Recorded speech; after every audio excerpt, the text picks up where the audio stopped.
Buenas tardes a todos, sean bienvenidos. Es un evento más de Conciencia Política BJ, en la que nos hemos esmerado ya por años en tratar de acercar conocimientos para que todo el mundo suba un poco su conciencia crítica. Y pues a lo mejor no es el caso en esta zona, pero en otras sí, de que están muy amarrados a la televisión abierta y oyen puras cosas que los nortean más que nada o les forman una opinión falsa de lo que pasa en el país. El doctor Cárdenas, con el cual siempre hemos contado para que nos venga a ilustrar sobre uno u otro tema, para nosotros es un verdadero honor porque es todo un personaje, el doctor Cárdenas. Unos compañeros de lucha ya hace más de 10 años que marchábamos del Ángel, el Zócalo, por la defensa del petróleo. Y los problemas grandototes que tenemos, pues saben que son la seguridad y el endeudamiento tan grande que nos llevó el gobierno de Peña. Pero han ido saliendo cosas, acabamos de ver esta cosa terrible del vecino que nos tiene agarrados porque el 90% de la gasolina se las compramos, un poquito más del 50% de los básicos, y entonces sorteó una posibilidad de un golpe económico sumamente fuerte. Pero bueno, a lo mejor ese es uno de los adversarios de los que nos habla el doctor, y por lo pronto pues, que lo recibamos con un fuerte aplauso. Gracias.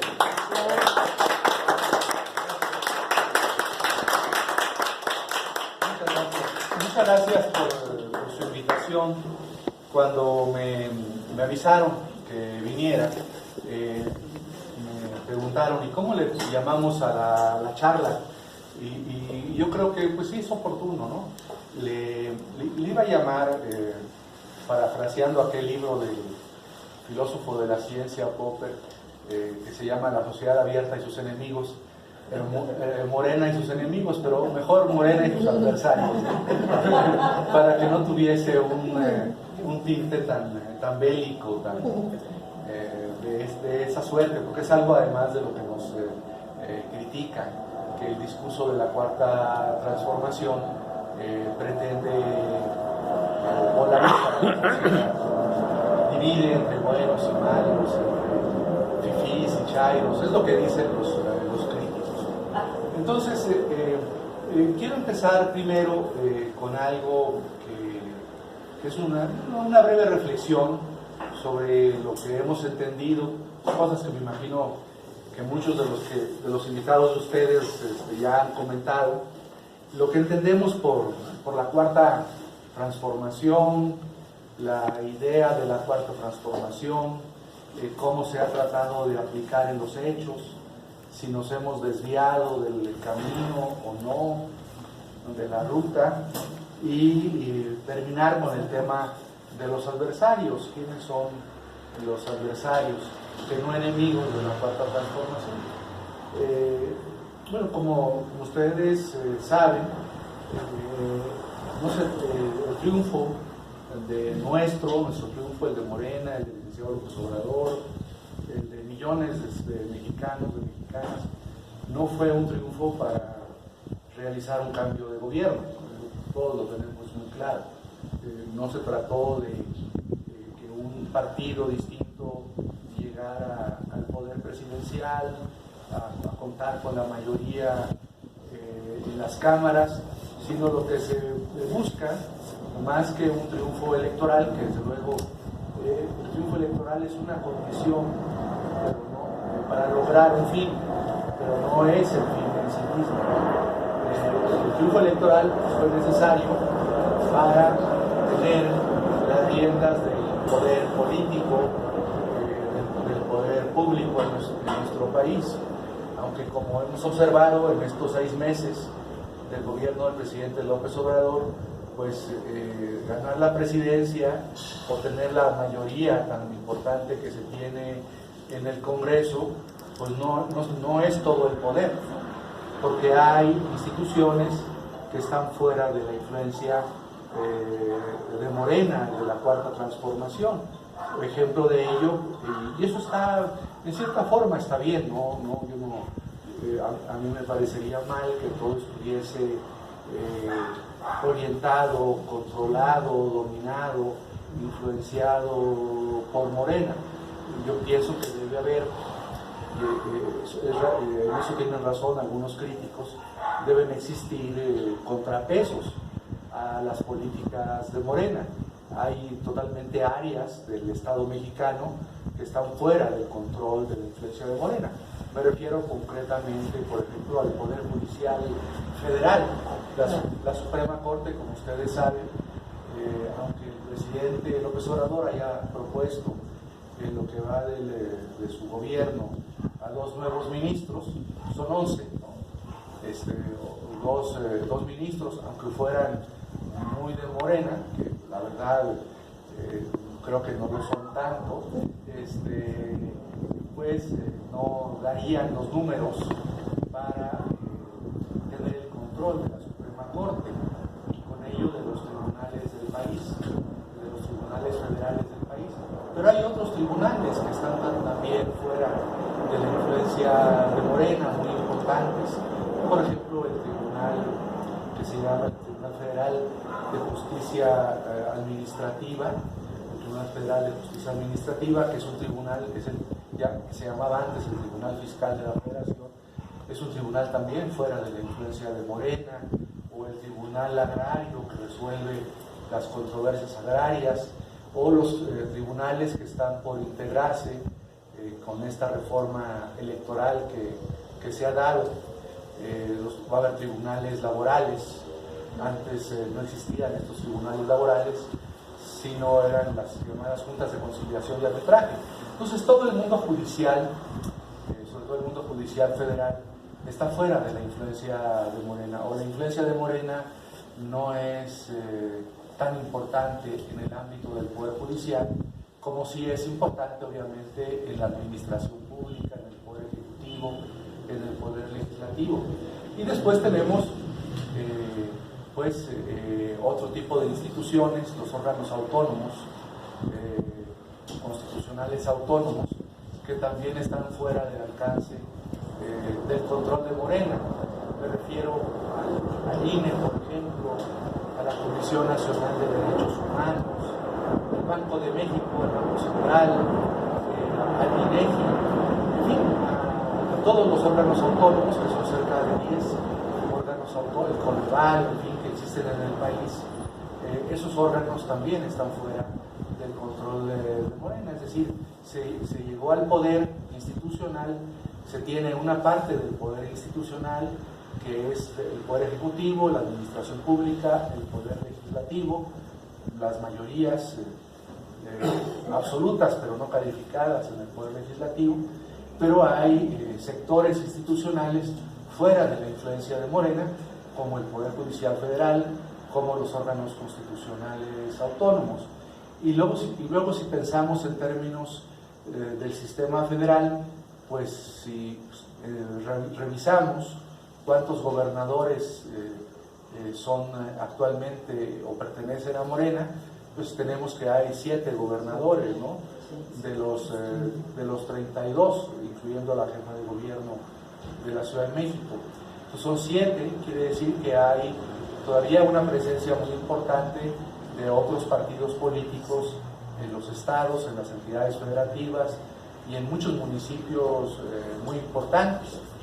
En las últimas elecciones locales que se acaban de celebrar, pues vimos cómo Morena obtuvo las 2 gobernaturas, la de Puebla y la de Baja California, pero en el estado de Tamaulipas, el PAN, el Partido de Acción Nacional, pues conservó pues casi la mayoría total del Congreso local, ¿no? Creo que perdieron solamente un diputado local, los del PAN en Tamaulipas. Y en el estado de Durango, donde hubo elecciones municipales, pues en Aguascalientes, en Durango, por ejemplo, se repartió la fuerza política entre el PAN y el PRI, y en Aguascalientes el PAN ganó las elecciones municipales. Entonces, no hay algo así. Muchos críticos hablan de una hegemonía, ¿no? Entendiendo por esto algo muy coloquial. Por supuesto, el concepto de hegemonía, como ustedes saben, es un concepto filosófico pues muy profundo, que significa otra cosa. Es un concepto ideado por Antonio Gramsci para explicar una alianza entre grupos y sectores que tienen pues, el poder, ¿no? El discurso, el poder, marcan la agenda a nivel nacional. Algo así como la hegemonía en términos gramscianos aún no la tiene Morena. Y en términos coloquiales, hablar de hegemonía pensando en las expresiones, por ejemplo, que existían en la época del PRI, cuando el PRI era un partido hegemónico, dominante, lo del carro completo, pues no podemos hablar de que Morena tenga un carro completo como lo tuvo el PRI en las épocas de la dominación absoluta del PRI, ¿no? Ustedes saben, en la época del dominio hegemónico del PRI hasta 1988 o 1994 o hasta el 2000, esto depende del análisis de la perspectiva histórica y politológica, pues el PRI tenía el control de todo, de la corte, del legislativo, del judicial, de los gobiernos estatales, de los principales gobiernos municipales. Ahí sí había una hegemonía casi incontestable. Los partidos de oposición que hacían contrapeso al PRI, pues eran meramente testimoniales, ¿no? El Partido Acción Nacional, el Partido Popular Socialista, el PAR, ¿no? Ya en los años 80, cuando se obtiene el registro por parte del Partido Comunista, después transformado en PSUM, pues era un partido también minoritario, sin una influencia decisiva en la vida política nacional. Entonces Morena, aunque los críticos de Morena en los medios de comunicación tradicionales insisten una y otra vez de que se trata de un proyecto hegemónico, pues hay que decirles que estamos muy lejos aún de esa hegemonía como la concebían, por ejemplo, los priistas, o como se concibe en la filosofía política en la obra de Antonio Gramsci. No es Morena un partido hegemónico, es el partido que está en el poder presidencial. Desde luego tiene muchos instrumentos de poder político, de poder financiero, pero no porque Morena los haya querido tener. Bueno, algunos sí los quiso tener el triunfo en las elecciones, pero hay otros mecanismos de poder pues que son herencia del antiguo régimen. Por ejemplo, el poder que tiene el presidente de la República, el secretario de Hacienda, en las finanzas locales, pues es herencia del antiguo régimen. Voy a dar un dato que me imagino muchos de ustedes o muchas de ustedes conocen. Del presupuesto nacional, más o menos, y eso porque lo establece una ley que se aprobó en 1978, en el periodo de López Portillo, la Ley de Coordinación Fiscal, del presupuesto de los ingresos que recibe el país, ingresos fiscales, contribuciones, el 80% de esas contribuciones se quedan en manos de la Federación y solamente un 20% se reparte a estados y municipios. Y eso está así porque la Ley de Coordinación Fiscal de aquella época de López Portillo está en vigor y es un instrumento que fue muy útil para el PRI. El PAN, cuando fue gobierno, no la modificó, y desde luego pues este gobierno, que tiene 6 meses en el poder, no la ha modificado. Yo pensé que una de las cosas que iban a proponer los gobernadores de oposición a Morena inmediatamente después del triunfo de Morena el 1 de julio del 2018 y que tomara posesión Andrés Manuel, pues iba a ser, yo pensé que gente como el gobernador Alfaro de Jalisco, ¿no?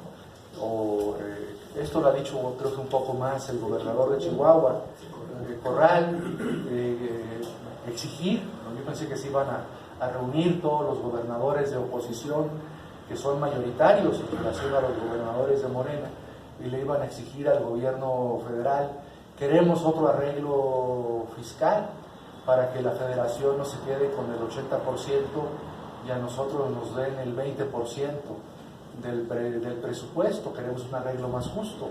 ¿Por qué no pensamos en un 60-40 o en un 50-50, ¿no? Yo pensé que ese tipo de discusiones iban a estar muy vivas en la vida nacional, pero son discusiones que pasan, si alguien las ha dicho o ha expuesto como moral, pasan desapercibidas, y la verdad son muy importantes. ¿Por qué nadie seriamente, me refiero a nadie, a los partidos de oposición a Morena, toman estas banderas en serio? Porque todo el mundo está pensando que en algún momento, todo el mundo, me refiero a los partidos de oposición, van a tener acceso, el PAN no pierde las esperanzas de tener acceso a la presidencia, o el PRI no tiene, bueno, no pierde las esperanzas, ¿no? O Movimiento Ciudadano, en fin, no pierden las esperanzas, y dicen, cuando tengamos la presidencia, este arreglo fiscal o presupuestal nos conviene para que la federación tenga el control de los recursos. Si vemos que los gobernadores no protestan, o los alcaldes, es porque fiscalmente, financieramente, el control de la Secretaría de Hacienda sobre las finanzas públicas estatales y municipales, pues es enorme. Les digo, el 80% está concentrado en la federación y el 20% para todos los estados. Hay estados los más pobres, como Guerrero, Oaxaca, Chiapas, que de sus ingresos locales son muy bajos, sus contribuciones locales. Por ejemplo, del presupuesto del estado de Guerrero, pues puedo decirles que de contribuciones locales, por ejemplo, del predial, o del impuesto de traslación de dominio, o de contribuciones por la expedición de licencias, o de actas del registro civil, la contribución local es como del 2-3%, y el resto del presupuesto local proviene de las participaciones federales o de las aportaciones federales. Estamos hablando del 97, del 98% en casi todos los estados de la República, con excepción de la Ciudad de México. De todas las entidades federativas, la entidad que tiene más recursos propios, y no pasa del 50%, se queda como en el 30 o en el 40%, es la Ciudad de México. La mayor parte de las entidades federativas pues reciben estas participaciones y aportaciones federales que provienen del presupuesto federal que se aprueba cada año en la Cámara de Diputados. En las participaciones federales, que es una parte de los recursos más importantes, esos se reparten a través de una fórmula que toma en cuenta fundamentalmente la población, se supone el nivel de marginalidad de cada entidad federativa, pero también la capacidad que tiene cada estado en apoyar al gobierno federal en la recaudación. Pues, obviamente hay estados de la República que tienen más capacidad técnica, tecnológica, profesional, para apoyar en la recaudación de los impuestos federales, o que siguen, por ejemplo, las obligaciones fiscales federales. Hay, por ejemplo, ahora, bueno, desde el sexenio de Peña, una reforma a la Constitución para que exista una contabilidad gubernamental homogénea, porque antes había un gran desorden. Entonces había estados que tenían, como las empresas, cada estado, cada municipio debe tener una contabilidad gubernamental, pero había un gran desorden. Había municipios que no tenían ni cuentas, ni contabilidad alguna. A mí me llegó a contar una vez un gobernador del PRI que fue a un informe en un municipio, y entonces el alcalde, pues muchas gracias, señor gobernador, por venir al informe. Lo que quiero informarle a mis contribuyentes, a mis conciudadanos, es que lo que entró salió. Y lo invito a la barbacoa, y se lo llevó a una barbacoa a comer al gobernador. Sí, porque no tenía ningún control sobre las finanzas, no cobraban impuestos. Hay municipios que no cobraban. Entonces ahora la federación tiene un control sobre la contabilidad gubernamental, y ese control lo tiene la Secretaría de Hacienda.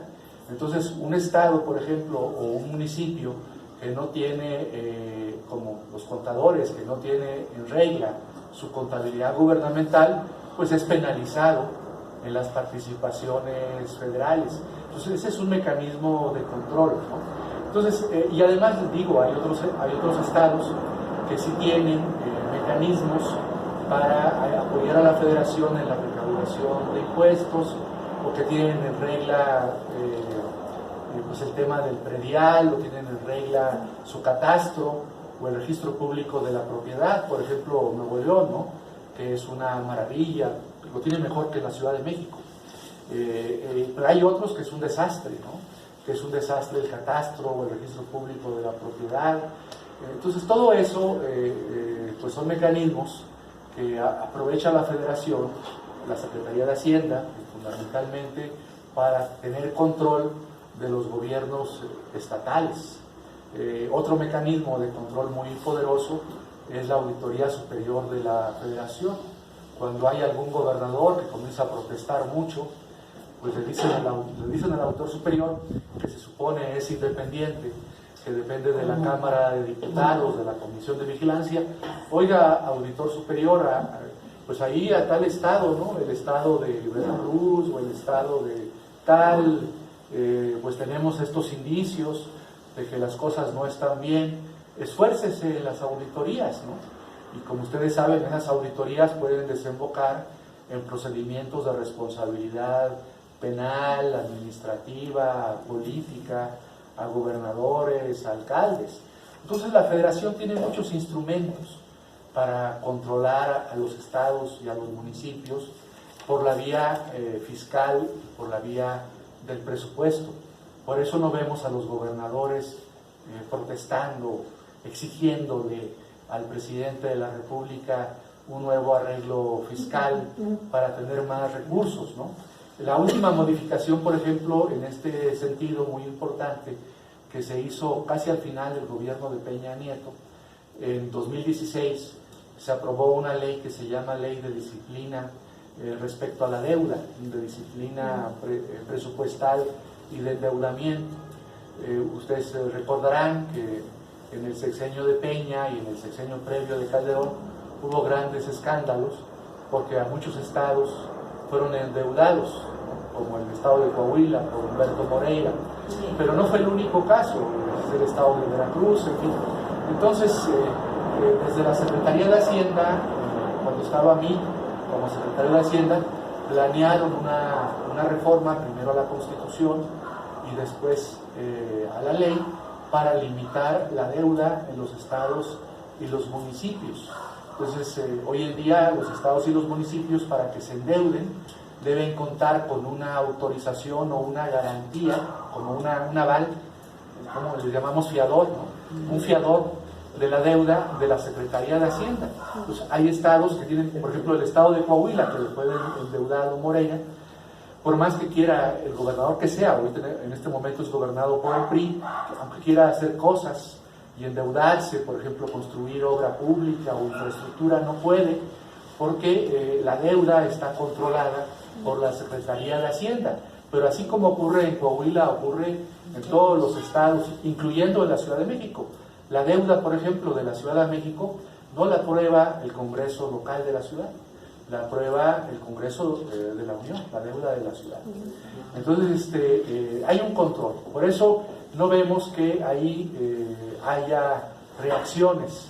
Si en México tuviésemos un federalismo, al menos como en el de Estados Unidos, o un federalismo como el canadiense, o como el suizo, o el alemán, sí, el presidente López Obrador tendría muchos problemas con los gobernadores, porque los gobernadores y los alcaldes le exigirían pues atribuciones, recursos, pero aquí están todos subordinados a la voluntad presidencial, del presidente que sea, no porque sea López Obrador, porque institucionalmente las leyes, el presupuesto, los mecanismos de control de la contabilidad de los gobiernos estatales, de la deuda, pues son federales y están concentrados en la Secretaría de Hacienda. Imagínense el poder inmenso que es eso. Entonces ahí no hay mucho control, por eso los vemos sometidos, callados, negociando. Por eso acudieron a muchos de los gobernadores panistas y priistas, acudieron al mitin del sábado en Tijuana. Se ve maravilloso, acto de unidad, ¿no? No, la razón es que pues, todos quieren quedar bien con el presidente, porque una recomendación del presidente al secretario de Hacienda beneficia a las finanzas estatales. Y las aportaciones, les decía que había participado, y te doy la palabra, participaciones o al final si quieres, si la va apuntando, participaciones y aportaciones. Las participaciones se calculan mediante una fórmula matemática que está en esa ley de coordinación fiscal, pero hay otras cosas que se llaman aportaciones, que esas son bastante discrecionales, que son, por ejemplo, de las que se supone hubo muchos desvíos en el periodo de Peña para las campañas electorales. De esto lo documentó muy bien el gobierno de Corral en Chihuahua, un ramo que se llama el ramo 23 de aportaciones, donde el secretario de Hacienda libre, si le cae bien el gobernador, sea o no de su partido, a unos gobernadores reciben más aportaciones. Esas aportaciones, por ejemplo, del ramo 23, le sirven a los estados para cubrir sus compromisos de final de año, para el pago de los aguinaldos a los trabajadores, o para la conclusión de algunas obras públicas. Entonces imagínense tener todos esos instrumentos de control que tiene el gobierno federal sobre los estados. Sin embargo, hay instituciones donde no hay mucha influencia para tener control. Es lo que ocurre con el Poder Judicial, ¿no? Porque aunque el presidente López Obrador, federal me refiero, porque aunque el presidente López Obrador haya propuesto un ministro y una ministra de los 11, pues 9 no tiene nada que ver con Morena. Los 9 restantes fueron propuestos en su momento por el gobierno de Peña, por el gobierno de Calderón. Creo que todavía hay uno que propuso Fox, ¿no? Que está por salir en 2 o 3 años.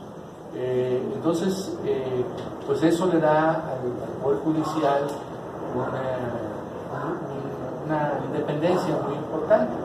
Ustedes ven cómo jueces de distrito, jueces federales, suspenden. Eso en las épocas priistas o panistas era inconcebible, ¿no? Que un juez federal suspendiera la construcción del aeropuerto de Santa Lucía. Eso era impensable en la época del PAN o del PRI, porque estaba todo alineado a la voluntad del presidente. Y hoy en día, pues un juez federal puede suspender pues el aeropuerto de Santa Lucía. Los jueces federales han emitido muchas suspensiones en la ley de salarios máximos, sí, para que altos funcionarios públicos no ganen lo que gana, que ganen más de lo que gana el presidente de la República. ¿Esto de qué nos habla? Esto nos habla de que el Poder Judicial, aunque ellos digan que son asediados por el presidente y por Morena, la verdad es que tienen un nivel de independencia y autonomía muy importante del propio presidente de la República. Igual ocurre con los órganos autónomos. Por ejemplo, el Banco de México, el Banco Central, que es el que dirige la política monetaria, cambiaria del país. Pues el Banco de México no puede, aunque ha habido propuestas, ustedes me imagino que recuerdan en la prensa, una iniciativa que se presentó, creo que por parte de algunos diputados del PT o de Morena, para que parte de las reservas del Banco de México, ustedes saben que el Banco de México tiene millones de dólares en reservas. ¿Cuánto? 176. Sí, casi 200 mil millones de dólares. Imagínense lo que es eso. Entonces, que parte de esas reservas se utilizaran para el desarrollo, para programas sociales, para educación o salud.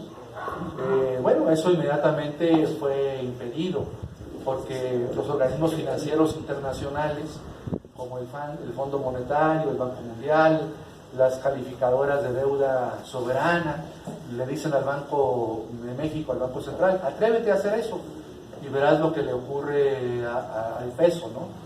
Lo devaluamos inmediatamente, en fin. Entonces el Banco Central,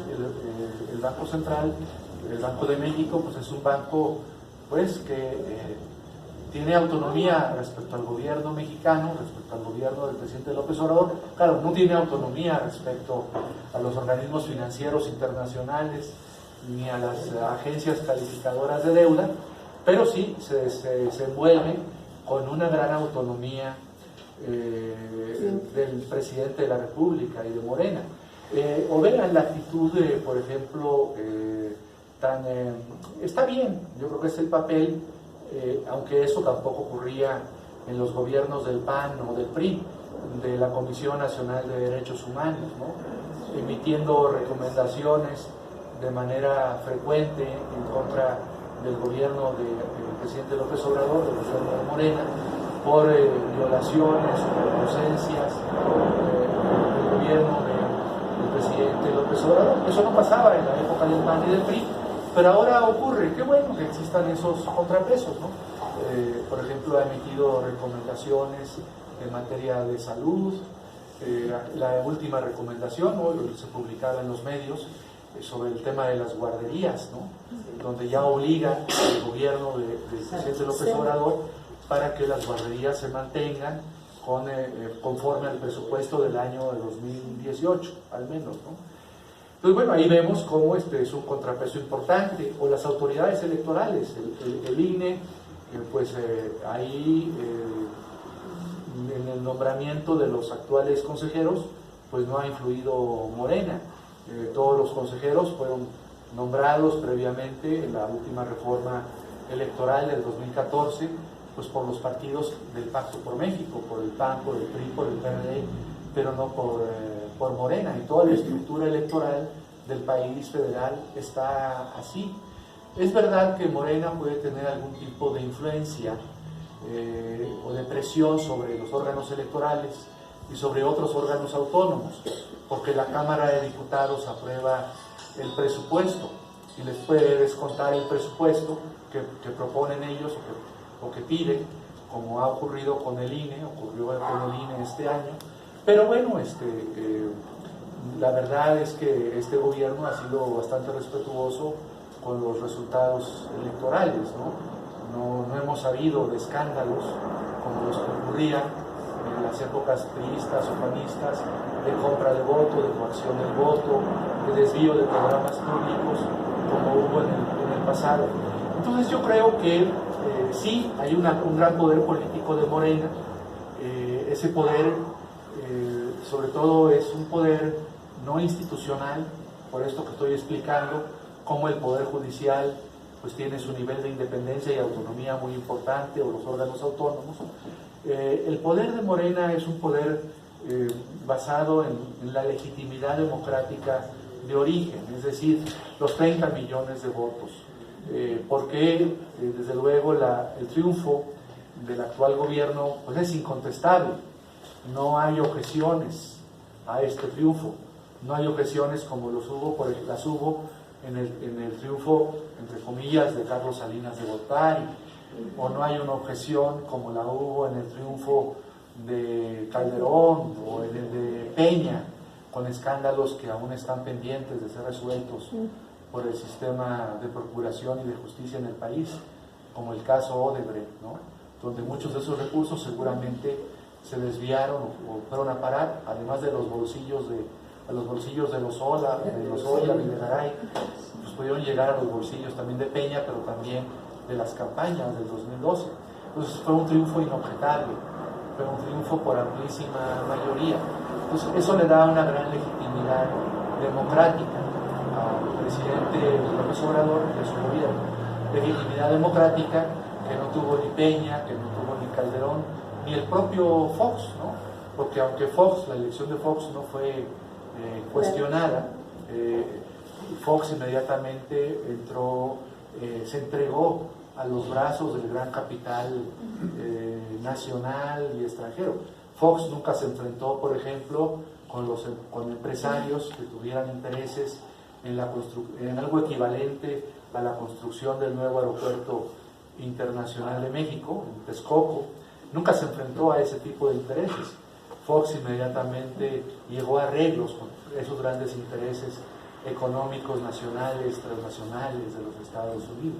Y este gobierno, aunque ha tenido que hacer acuerdos con grupos empresariales y con los propios Estados Unidos, como el acuerdo de la semana pasada, pues no podemos decir que sea un gobierno entregado a la voluntad de grandes empresarios como Slim sino si estuviese entregado a la voluntad de empresarios como Slim, pues se hubiese construido el aeropuerto en Texcoco, se hubiese edificado alrededor del aeropuerto de Texcoco esa gran obra de desarrollo inmobiliario, el nuevo Santa Fe, que iba a estar alrededor de Texcoco. En fin, no hubiese tenido los problemas que tiene el presidente López Obrador, por ejemplo, con los medios de comunicación tradicionales que todos los días están cuestionando. Yo nunca he visto, dicen que en la época de Madero así era, o cuando gobernaba don Benito Juárez, que la prensa era muy crítica con el gobierno, pero yo no recuerdo una prensa tan crítica con un gobierno como la prensa o los medios de comunicación tradicionales, tanto electrónicos como impresos, de esta época con el gobierno de López Obrador. Quiere decir que no hay pactos como los hubo, pactos económicos o pactos mediáticos, como los hubo con los gobiernos panistas o con el gobierno de Peña Nieto, y qué decir del pasado histórico cuando el PRI era un partido hegemónico. Entonces, cuando hablan de la gran hegemonía de Morena, pues sí, eso siempre es una afirmación o una crítica que debe ser matizada, ¿no? Porque no hay una hegemonía. Ahora, y si fuéramos una hegemonía, como dicen los críticos, ¿qué pasaría?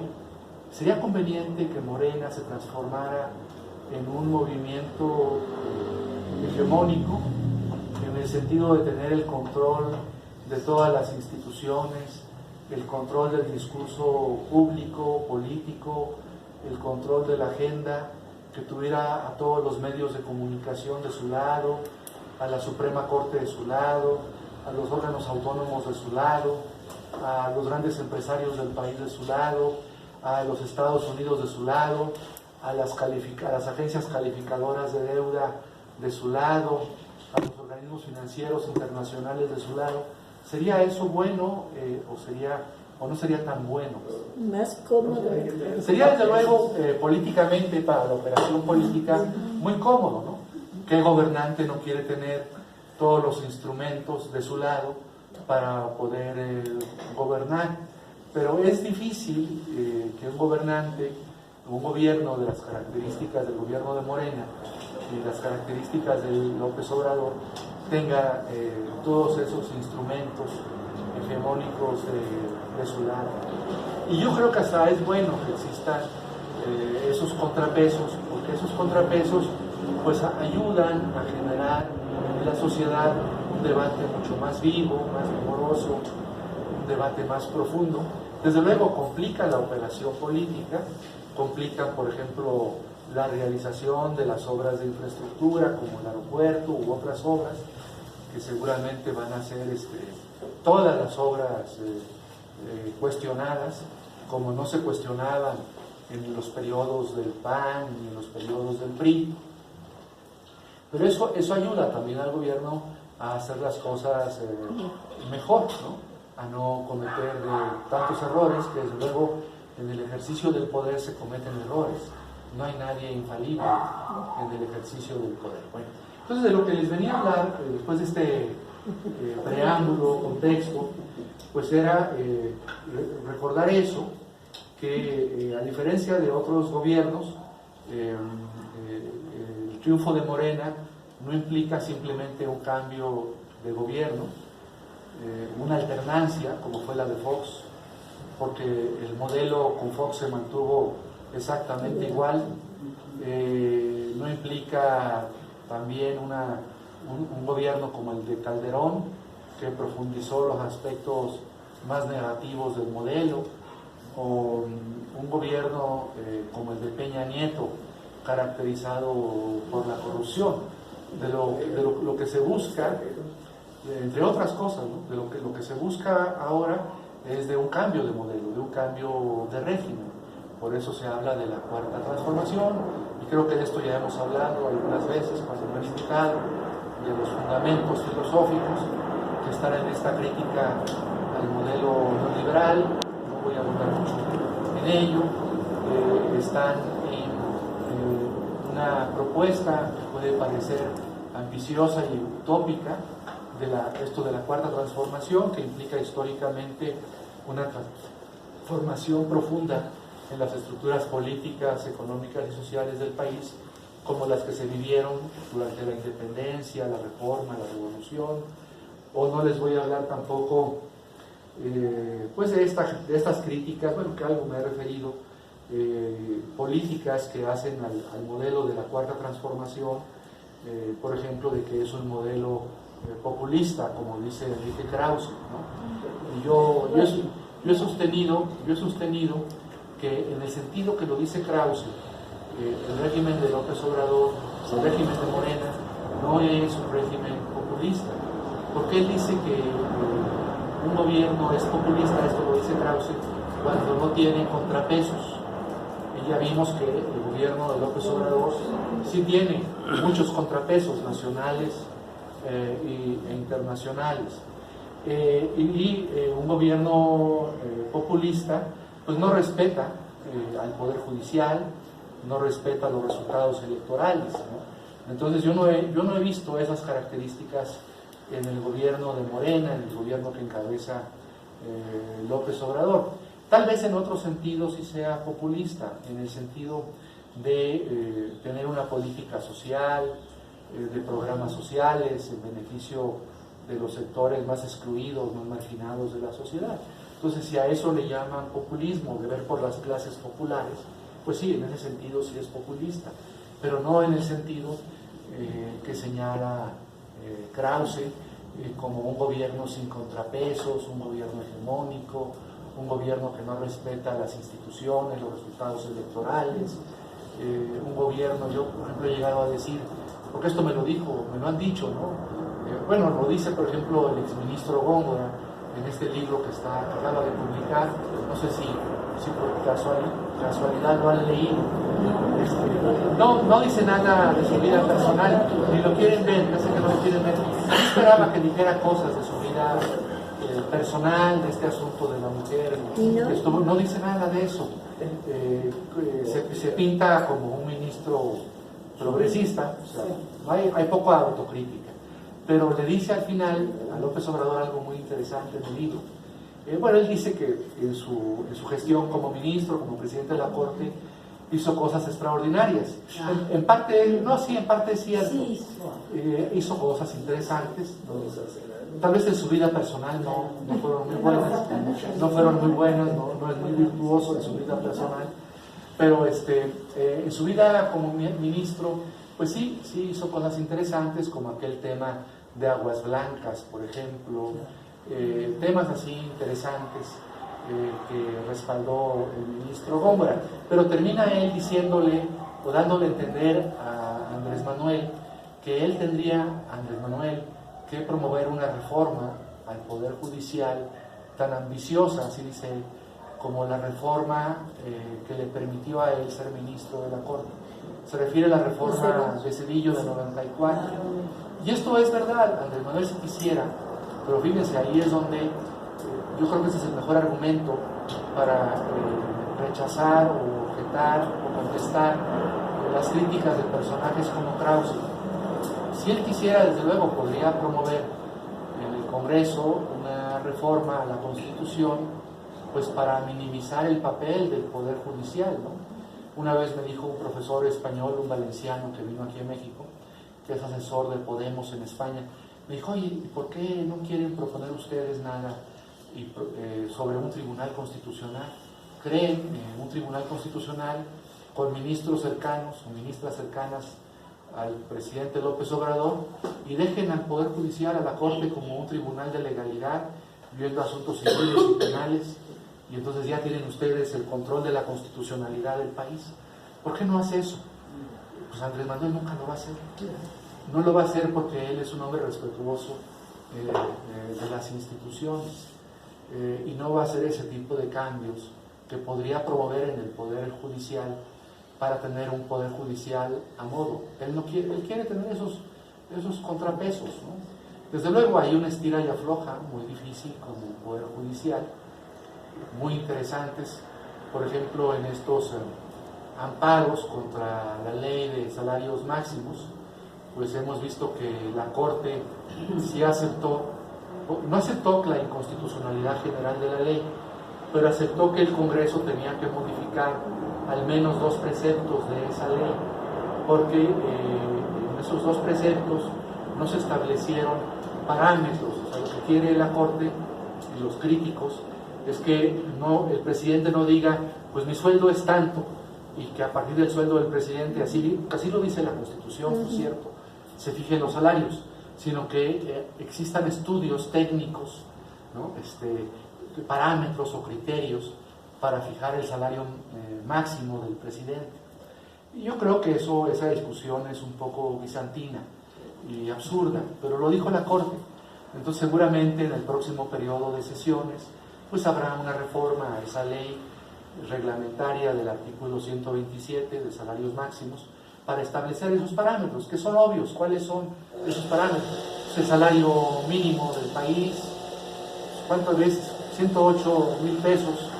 ¿Cuántos salarios mínimos caben dentro de ese salario? Es inmenso, ¿no? ¿Cuánto es el salario mínimo? Al diario ¿cuánto es? Al mes son como 3,000, ¿no? 3,000. Imagínense, ahora dividan, pongan 3,500, número, dividan 108,000 pesos entre 1,500, ¿a cuánto da? Pues ese debe ser un parámetro. ¿Cuál es el salario mínimo de las personas? Otros parámetros están en la propia Constitución. Por ejemplo, en el artículo 134, que es un artículo muy interesante que habla de la eficiencia, la eficacia, la austeridad en el gobierno, en el manejo transparente de la administración pública. Ya los parámetros están en el ordenamiento. La verdad, lo que la Corte hizo en esa decisión fue rizar el rizo, o sea, fue hacer, te faltan los parámetros, no decir algo, queremos ser independientes, tienes que poner parámetros, pon los parámetros, por favor, Poder Legislativo, para que arbitrariamente el presidente no diga cuál debe ser el salario del presidente. Y desde luego el Congreso va a tener que legislar y establecer esos criterios, que les digo son criterios obvios, ¿no? Tienen que tomar en cuenta el salario mínimo, la canasta básica, en fin, cosas que son obvias. Pero esos criterios se van a volver contra los críticos, que es lo que no saben. Porque al establecer esos criterios o parámetros, ¿qué va a decir la gente que gana el salario mínimo?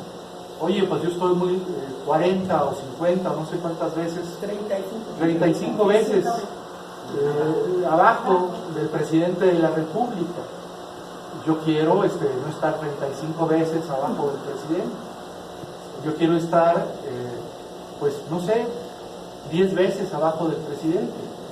Entonces esto implicará, esos criterios van a jugar en contra de las clases empresariales, de las clases altas del país, porque la clase trabajadora, los sindicatos, va a decir, oiga, tengamos un aumento no como el que hubo ahora, que fue muy importante, de 60 o 70 que estaban pesos diarios a los 100 o tantos que está ahora el salario mínimo, sino va a implicar un aumento en el salario mínimo enorme,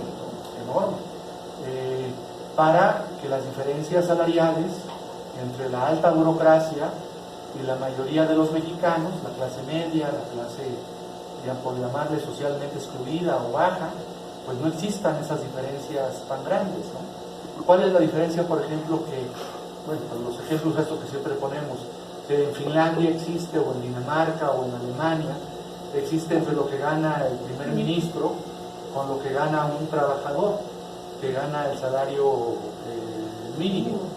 Por ejemplo, en países del sur de Europa, que no son de los más ricos, como España, un trabajador mínimo gana creo que como 800 euros al mes. Ese salario mínimo. y el primer ministro, o el presidente del gobierno, como se llama en España, Pedro Sánchez, pues no gana más de $4,000, el equivalente, $4,000 al mes, es decir, hay una diferencia de 5 o 4 tantos con el salario mínimo. Entonces, no sabe lo que está haciendo la Corte, ¿no? Al exigirle al Congreso y al presidente que establezca estos criterios, pues lo que va a provocar en la sociedad es un fuerte debate en los sindicatos y en las clases populares para que exigir más salarios y para que las brechas salariales no sean 35 veces la diferencia. La verdad es que no haya cómo hacerlo para seguir manteniendo esos privilegios de los que gozan, y esos privilegios tendrán que ir pues, recortándose, incluyendo los del poder policial.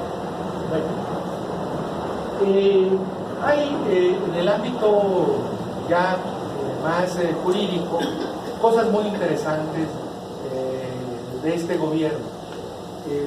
Algunos dicen que en los hechos el gobierno se desvía del proyecto de la Cuarta Transformación, porque hay elementos neoliberales en la Cuarta Transformación. Esto a crítica no sé si la han oído, que la Cuarta Transformación, y sí, yo creo que puede haber elementos cuestionables en la Cuarta Transformación, tanto en el ejercicio del poder como en la aprobación de las reformas o de algunas reformas.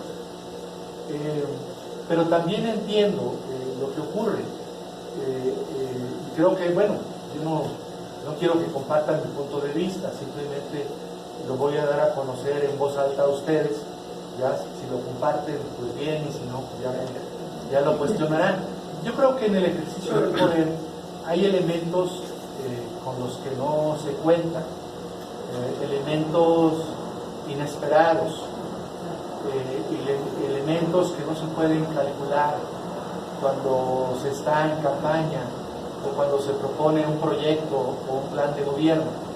Por ejemplo, ¿quién iba a calcular, a prever que el presidente de Estados Unidos, ya sabemos que Trump, ya sabemos cómo es, se puede esperar cualquier cosa de él, pero ¿quién iba a pensar que la política arancelaria, la política comercial, la iba a utilizar como instrumento para violentar la política de seguridad nacional mexicana, la política de migración, para restringir nuestros niveles de autonomía e imponernos las condiciones que nos han impuesto? ¿Quieres la política arancelaria de cero aranceles, en fin?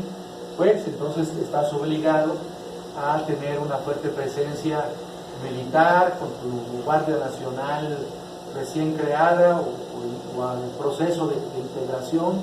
Tienes que tener un control de la frontera sur, impedir que los migrantes entren al país, si entran a tu país, que entren legalmente, que los tengas registrados, controlados.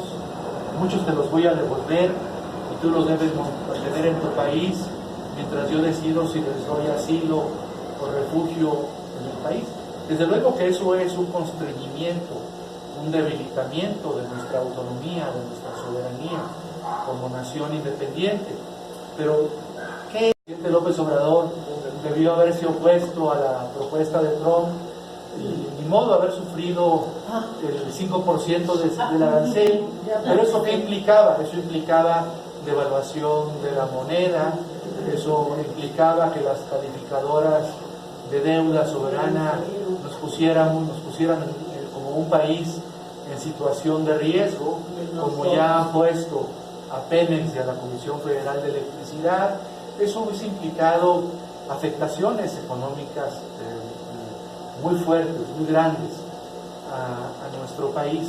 Es verdad que esto pues, no es aceptable en términos democráticos, y es verdad también que los que van a terminar pagando los platos rotos o esta negociación van a ser los migrantes, principalmente centroamericanos. porque sí, van a ver afectado su pretensión de ir hacia los Estados Unidos. Esto, desde luego, pues es una política totalmente pragmática del actual gobierno. Pero había que preguntarles a cualquier gobierno de cualquier signo político, de izquierda, de derecha, de centro, qué hubiera hecho frente a una presión de este tipo, qué procedía. O el tema de la inseguridad. Yo he dicho, ¿no?, en algún otro círculo de estudios, con algunos de ustedes, que a mí para nada me gustó la aprobación del esquema de la Guardia Nacional, porque sí me parece, aunque muchos de Morena piensan que no, que sí implica militarizar formalmente. Estaba ya militarizado el país, pero ahora con la formalidad legal. Yo no estoy de acuerdo en eso, pero es evidente que los niveles de inseguridad son muy graves en el país, más grandes de los que preveía López Obrador y Morena cuando estábamos en campaña, cuando se diseñó el proyecto político. Bueno, hubo que incorporar ese tipo de respuesta, que, les repito, a mí no me gusta, yo soy un crítico de la Guardia Nacional, pero también me explico por qué se aprobó una reforma de esa naturaleza.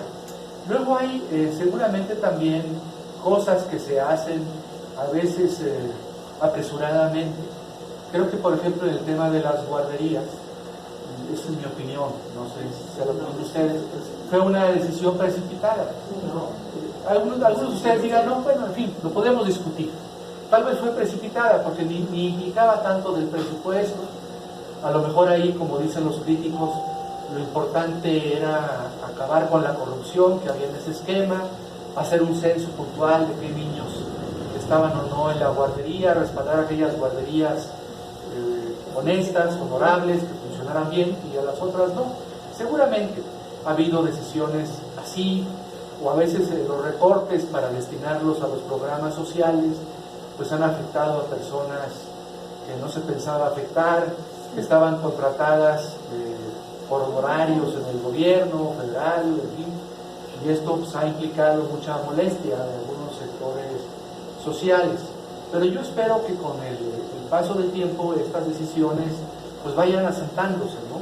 Seguramente para el próximo año, temas como el de las guarderías, para el próximo presupuesto me refiero, temas como el de las mujeres violentadas, estas albergues para las mujeres que sufren violencia doméstica, o las familias que sufren ese tipo de temas, el gobierno tendrá que ser mucho más cuidadoso, más sensible, y ver si se mantiene la política actual de entregar el dinero directamente o combinarlo, o ofrecer la alternativa.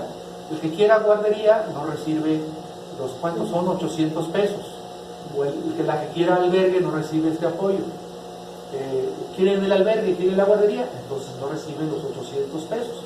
Digan ustedes qué prefieren, ¿no? Dar la alternativa a la sociedad. Creo que muchas cosas de ese tipo que han provocado una discusión o un debate tendrán que resolverse de esa manera. Pienso que, por ejemplo, más delicado, y eso también es una cuestión donde me imagino que el actual secretario de Medio Ambiente de Semarnat pues tiene más idea de estas cosas que la anterior secretaria. Yo no tengo nada contra la anterior secretaria, pero me parece que es un académico, es un científico, es un ecologista.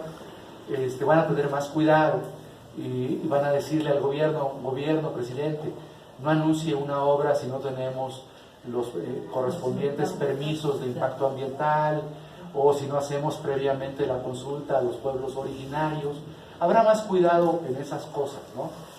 Ahora, pregúntense también, todo esto son críticas interesadas, porque cuando se construía el aeropuerto de Texcoco, nunca hubo un juez de distrito que otorgara una suspensión por afectación al medio ambiente, o para preservar restos arqueológicos o históricos, o para preservar algún otro tipo de lago o algún otro tipo de circunstancia, ¿no? Y esto sí ocurre en estos momentos, ¿no? Entonces sí tenemos ahí que ir como movimiento teniendo más cuidado. Pero eso es parte del ejercicio democrático. Por eso es conveniente que existan estos contrapesos que permiten matizar, rectificar, en fin, moderar algunas propuestas. Lo que nunca se debe hacer es abandonar el objetivo. Los objetivos que tenemos, esos no los debemos abandonar. ¿Cuáles son los objetivos? Los voy a repetir. Los objetivos es no olvidarnos que tenemos un problema de desigualdad y de pobreza enorme que debe ser resuelto, si no totalmente, en un porcentaje muy alto durante este gobierno. El hoy despreciado presidente Lula en Brasil era aplaudido en su momento, antes de que estuviera en la cárcel, por haber sacado de la pobreza a más de 30 millones de brasileños.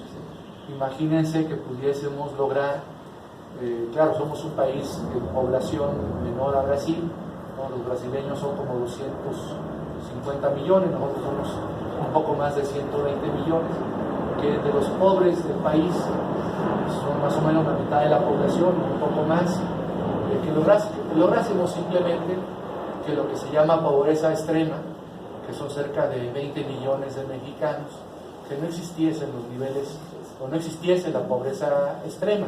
Eso sería un gran logro de este gobierno.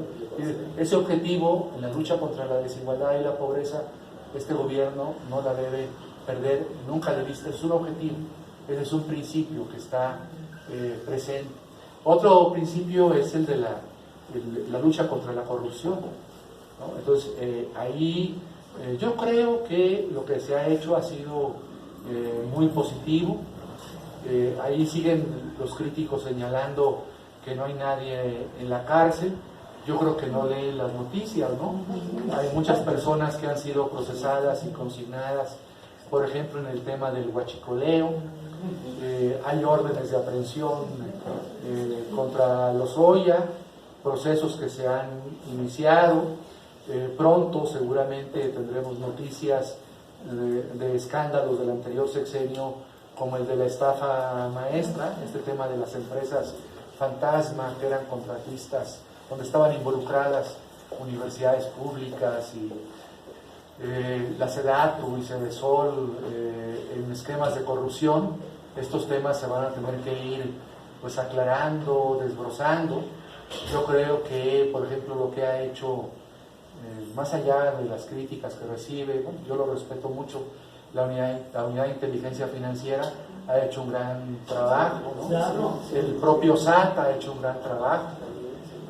Fíjense, por ejemplo, hoy o ayer, desde ayer y hoy, noticia muy crítica porque la unidad de inteligencia financiera bloqueó cuentas bancarias de líderes de las personas que dirigen las caravanas de migrantes. A lo mejor esa decisión, vamos a verla, ¿no? Vamos a ver hasta dónde fue una decisión injusta o justa.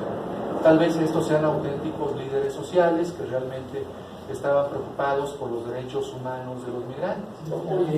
Pero hay que esperar a que nos digan si son polleros. Es decir, cuando se haga pública, tal vez en este momento de la investigación, no se puede hacer pública cuántos son las cuentas bancarias que tienen estos líderes. Cuando sepamos, no es que tal líder, don fulano, que ha protestado tal ONG o tal grupo de derechos humanos porque se le bloquearon las cuentas, tiene una cuenta de 20, 30 millones de pesos o de dólares, pues vamos a ver, entonces nos vamos a dar cuenta si eran polleros o eran auténticos defensores de derechos humanos. Fíjese, ha bloqueado cuentas de estas personas, ha bloqueado cuentas de todos los involucrados, o muchos de los involucrados con el tema del huachicol, ha bloqueado cuentas pues, de actos de corrupción, como el de Lozoya, el empresario de nitroancira, de agronitrogenados, en fin, ha tomado distintas decisiones muy importantes. También el SAT, un poco más discreto, la que está en el SAT, creo que se llama Margarita Ríos Fajardo, ella también ha realizado un trabajo muy importante, Por ejemplo, esta decisión que tomó el presidente López Obrador para no condonar impuestos a nadie, es una decisión que seguramente fue tomada después de que el SAT le llevó la información. Mire, en los últimos sexenios se les ha condonado a estas empresas, a estos empresarios, a estos hombres muy poderosos del país, millonarios, tantos millones de pesos en impuestos. Se toma y eso está previsto además en la ley, porque lo hacían con fundamento en la ley. Es cuando el presidente López Obrador toma la decisión de ya no vamos a, yo como presidente que tengo la facultad legal, no ejerceré mi facultad de condonar estos impuestos a las grandes empresas. Entonces, yo creo que la política anticorrupción, claro, va rindiendo frutos de una manera lenta, pero va rindiendo frutos. El otro tema, el de los medios. ¿Por qué los medios de comunicación son tan críticos con el presidente López Obrador? Bueno, porque ustedes saben que, para empezar, se acaba de anunciar, o se anunció desde hace tiempo, reciben la mitad, para empezar, la mitad de lo que recibían en publicidad gubernamental en el sexenio de Peña, ¿no? Conocimos todos la lista de los 34, 36 periodistas y empresas, los recursos millonarios, ¿no? López Dóriga, más de los 250 millones sus empresas que recibían recursos de publicidad gubernamental. Pues esto se ha descontado a la mitad, y además de que se ha descontado a la mitad, pues hay nuevos criterios para establecer máximos de cuánto se le puede dar máximo a cada medio en materia de publicidad gubernamental para que no haya medios consentidos. Claro, en esa materia es verdad que no se ha dado el paso decisivo. Lo que ahí habría que hacer en el paso decisivo, desde mi punto de vista, es abrogar la ley que permite, la ley que se aprobó en 2018, al final del sexenio de Peña, que regula la publicidad gubernamental, que se llama Ley General de Comunicación Social, conocida popularmente como Ley Chayote, que es la ley que permite todo este esquema. Entonces hay muchos elementos. Es otro de los grandes objetivos, ¿no? El objetivo anticorrupción que no podemos perder de vista. Yo creo que ahí van caminando las instituciones. Esperemos que haya respuestas más contundentes, que sean mayores, que sean más profundas para enfrentar ese otro problema. El otro, dijimos, la desigualdad, la pobreza, la corrupción. El otro, pues, es el de la inseguridad.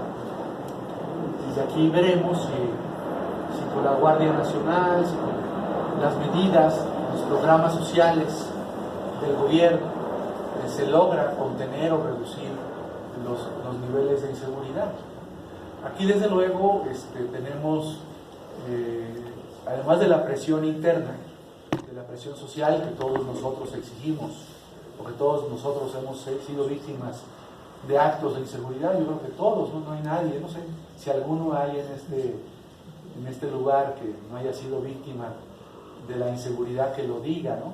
Todos hemos sufrido un cristalazo, en fin, alguna cosa, algún robo, algún asalto, en fin, algún acto de inseguridad. Entonces, tenemos, además de la presión interna, donde la sociedad, pues yo digo que al 100% exige reducir los niveles de inseguridad. Tenemos ahora la presión externa, ¿no?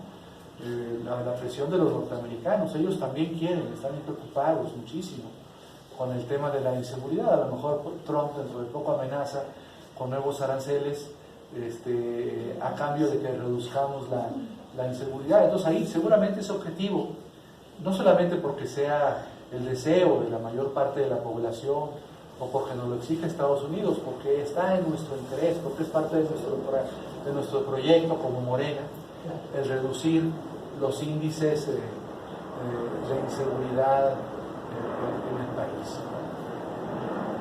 Luego vienen otros principios fundamentales, pues, que están dando frutos, ¿no? El tema de la austeridad, se logró salvar la ley de salarios máximos, no se declaró inconstitucional en lo general la ley, la ley pues se tendrá que reformar en parte, en 2 artículos. El presupuesto es mucho más austero, y poco a poco esos más de 20,000 amparos que se promovieron de altos funcionarios públicos exigiendo mantener sus privilegios y prestaciones, pues tendrán que ir doblando la mano, tendrán que irse retirando de las instituciones públicas. Entonces, yo sí creo que lo importante es que los objetivos no se pierdan de vista. Los objetivos son estos: combatir la pobreza, la desigualdad, la corrupción, la inseguridad, contar con un gobierno honesto, austero, y desde luego provocar el gran cambio en la sociedad, ¿no? Lo que se llamaba la revolución de las conciencias. Esto es el gran cambio que pretendemos. Hay cuestiones que son muy debatibles. Por ejemplo, se me olvidó mencionar antes el tema, en ese cambio de la revolución cultural o revolución de las conciencias, el tema, por ejemplo, de la relación nuestra con el medio ambiente, el tema ecológico, porque una de las críticas al proyecto de Morena y de López Obrador es que hace políticas desarrollistas, ¿no? Las grandes obras de infraestructura, el aeropuerto, el Tren Maya, el corredor del Istmo de Tehuantepec, en fin, entre otras obras de infraestructura. Aquí yo creo que sí es bien importante que como Morena insistamos, como militantes, como simpatizantes, o como ciudadanos en general, insistamos en que se compatibilicen esas grandes obras de desarrollo con la protección del medio ambiente, con los derechos de los pueblos originarios del país, con la consulta a los pueblos originarios, o sea, evitar que estas grandes obras de infraestructura dañen al medio ambiente. Yo creo que en el mundo tenemos que repensar, ¿no? Ayer estaba oyendo unas noticias en Alemania, que si hubiera elecciones en este momento, los grandes partidos en Alemania son el centro derecha, que es el partido de Merkel, y el centro izquierda, que es el SPD. Bueno, la encuesta del día de ayer en Alemania es que si hubiera elecciones, no ganarían ni el centro derecha ni el centro izquierda, ganarían los verdes en Alemania. O sea, la conciencia ecológica en Europa es muy importante, y esa conciencia ecológica nos falta en México. Entonces debemos, por ejemplo, pues, no sé, está bien, por ejemplo, el sábado fui al súper y me dijo la del súper, ya no le vamos a dar bolsa de plástico, traiga su bolsa de su casa. Bueno, todo ese tipo de cosas, ¿no? De la cultura diaria, de nuestros hábitos de consumo, de nuestros hábitos personales, pues tenemos que irlos transformando, ¿no? Ahorrar el agua, no consumir tantos productos, no tirar basura, no gastar tanto en energías no renovables, utilizar energías renovables. El que pueda, que ponga en su casa o en su departamento, ya sé que es muy caro, ahí debería haber alguna subvención, paneles solares, en fin, tenemos que ir cambiando, tiene que haber un énfasis ecológico muy importante en Morena, y creo que lo hemos tenido, pero no ha sido suficiente. Como el énfasis también en otras cosas, en donde a veces las preocupaciones nuestras han estado centradas como gran objetivo, por ejemplo, pues es la modificación o la matización al menos del modelo neoliberal, que eso implica el gran cambio en el modelo económico. Desde luego que eso no lo podemos perder de vista, por eso el presidente machaconamente insiste en la transformación, en el cambio, en la matización al menos de los efectos más perniciosos del modelo económico neoliberal. ¿Qué es eso del modelo económico neoliberal? Es el capitalismo salvaje, ¿no? Donde no es una economía auténtica de mercado, no es cierto, no hay economía de mercado, es una economía basada en grandes monopolios, oligopolios, en transnacionales, grandes transnacionales o empresas nacionales que pues sustituyen, rebasan a las pequeñas y medianas empresas. No hay posibilidades para el desarrollo del sector social de la economía o del sector privado pequeño y mediano, sino estas grandes empresas son las que se apoderan del mercado también se apoderan pues del crédito. La economía neoliberal es, como dicen algunos, financierista. Es una economía capitalista basada en el capital financiero especulativo de las instituciones bancarias, la especulación bancaria, la especulación financiera. Bueno, todo eso hay que cambiarlo como gran objetivo. Se requieren cambios, por ejemplo, estos que se propusieron en algún momento, en donde Andrés Manuel se comprometió a que no hubiera cambios en los 3 primeros años del gobierno a la legislación fiscal o a la legislación, por ejemplo, bancaria, para reducir las comisiones bancarias de los bancos, entre otras muchísimas cosas que hay que hacer en la legislación fiscal.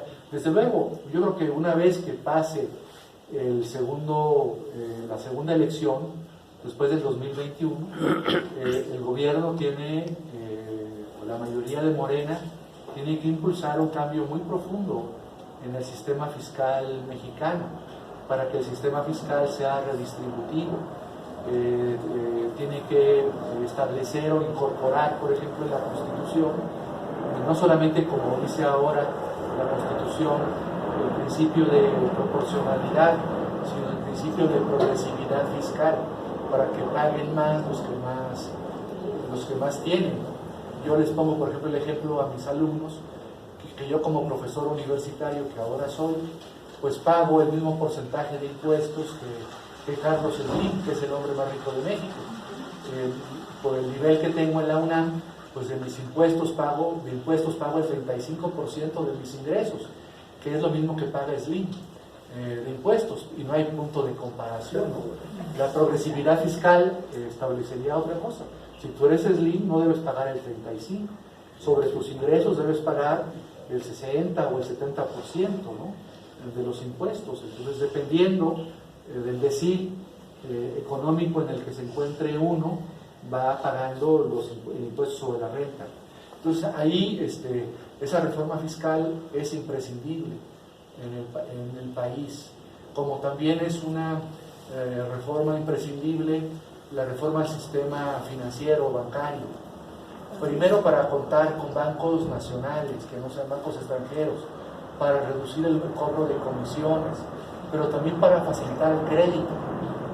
O sea, el crédito para las pequeñas, medianas industrias, para las cooperativas, el crédito para la vivienda, en fin, para ciertos servicios o necesidades básicas del ser humano, volver el crédito más popular, más social, ¿no? Entonces tenemos que socializar el crédito. Que el crédito no solamente sea para la clase media o para la clase alta, sino que el crédito bancario, financiero, sea accesible a las clases populares de nuestro país. Entonces, esas reformas económicas faltan: la reforma bancaria, la reforma fiscal, la reforma antimonopolios de nuestro país. Tenemos ahí a la COFESE, que no está mal que exista, pero la verdad es que pues es de risa la COFESE, ¿no? Porque, por ejemplo, en materia de telecomunicaciones, pues existen las dos grandes empresas, ¿no? O en la radiodifusión, ¿no? Que está Televisa, que está Televisión Azteca, o en telecomunicaciones que está Telmex y 2 o 3 más grandes empresas. Eso no puede ser. Ese tipo de mercados tan importantes como telecomunicaciones, radiodifusión y otro tipo de mercados oligopólicos o monopólicos deben estar, si es verdad que somos un sistema capitalista, que lo seamos en verdad, ¿no? Con simetría en el mercado, no con asimetrías en el mercado que fortalecen los monopolios y los oligopolios. Entonces hace falta un gran cambio en toda esta legislación fiscal, monetaria, bancaria, fiduciaria, la ley de monopolios, la legislación que también el señor López ha sido muy prudente en materia, por ejemplo, de los recursos de la nación, para no preocupar o alterar o preocupar a los inversionistas nacionales y extranjeros. No se puede, o no se podría, bueno, sí se podría hacer una reversión a la reforma energética o a la reforma eléctrica, o una reversión a las reformas que ha habido en materia del agua como recurso natural o a la legislación minera, porque alteramos, ¿no?, al mercado transnacional, alteraríamos, las agencias calificadoras de deuda soberana nos pondrían por los suelos, ¿no? Entonces ahí ha habido un proceso, bueno, ahí yo he sabido, ¿no?, porque he estado un poco en contacto con algunas de las personas de Pemex y de CFE, de lo que están haciendo, de una manera muy cuidadosa. Es decir, por ejemplo, lo que ha dicho públicamente el presidente: no más contratos, no más concesiones en materia energética. Bueno, esto es algo muy importante. Lo que se va a hacer, ¿no?, fortalezcamos Pemex y la CFE como empresas del Estado. La construcción de la refinería de Dos Bocas, que es tan criticada, que es tan importante para la soberanía energética de México. Yo creo que se están dando pasos, claro, no como quisiéramos nosotros. Yo quisiera, como los profesores de la CENTE, que se abrogara totalmente la reforma energética, o se abrogara totalmente la ley de minas. La ley de minas que tenemos en vigor, ¿saben de qué época es? De la época de Salinas de Gortari, es de 1992. O la ley de aguas nacionales, que es horrorosa, y todavía quieren profundizar más, querían profundizar más en el sexenio pasado, los top tecnócratas neoliberales, para privatizar aún más el agua. Entonces, estas cosas, desde luego, hay una contención por parte del gobierno. No está revirtiendo lo que ya existe, pero tampoco está dando nuevas autorizaciones, nuevos permisos, nuevas concesiones, nuevos contratos. Y están revisando lo que se otorgó de contratos. Por ejemplo, bueno, sabemos todos que en CFE se está revisando el tema de los gasoductos. Ese tema se está revisando, se está planteando hasta el arbitraje, porque ahí, fíjense, bueno, es parte de la política neoliberal. Ahí se estableció en esos contratos de los gasoductos que si había disputa jurídica, los tribunales competentes no eran los tribunales de nuestro país, sino son tribunales de arbitraje que están en Londres. Entonces, muchos de esos asuntos del gasoducto, de las cláusulas de fuerza mayor, donde sin operar el gasoducto el gobierno mexicano paga cifras millonarias por esos gasoductos, pues tendrán que llevarse al arbitraje internacional si no hay una negociación. Igual pasa con los contratos de Pemex, ¿no? Se están buscando negociaciones para buscar salidas, esto de un mal arreglo, preferible a un buen pleito, pero si no se logran los acuerdos en los próximos años, tendremos que ir a muchos arbitrajes internacionales respecto a CFE o Pemex, porque como se planearon o como se aprobaron las leyes energéticas, pues se aprobaron en contra de la soberanía de nuestro país y obligan a que acudamos a esos tribunales de arbitraje internacional para dirimir controversias. Entonces, desde luego, la cuarta transformación, ¿cuál es el principal adversario? Pues el principal adversario es el régimen heredado. Heredamos un régimen. ¿A qué le llamamos régimen? A ese conjunto de reglas institucionales, jurídicas, políticas, económicas, de acceso, ejercicio, mantenimiento, control del poder. Heredamos una serie de reglas, de instituciones, algunas formalizadas legalmente, otras que forman parte o que son parte de la práctica política del país, de la cultura política, que son inaceptables en una democracia, en una sociedad igualitaria, en una sociedad de libertades. Entonces estamos combatiendo eso, ¿no? ¿Qué queremos? Queremos, por ejemplo, respecto a los medios de comunicación, claro, cada vez son menos importantes, porque están los medios alternativos, el internet, las redes sociales, pero aún tienen su importancia. Una nueva relación con los medios. Debe haber, como dice Andrés Manuel, una nueva relación con el sector económico, la independencia del mundo económico del mundo político. Y eso pasa por muchos cambios que tendrán que darse. Por ejemplo, uno de esos cambios, pues así como elementales, un señor me protestó en la plática que fui a dar la semana pasada al tendedero político, es la derogación del financiamiento privado. No sé si vieron ese famoso video donde aparece este intelectual norteamericano muy famoso, Chomsky, donde explica el sistema de la corrupción en Estados Unidos, que todo tiene su origen en el financiamiento de las campañas.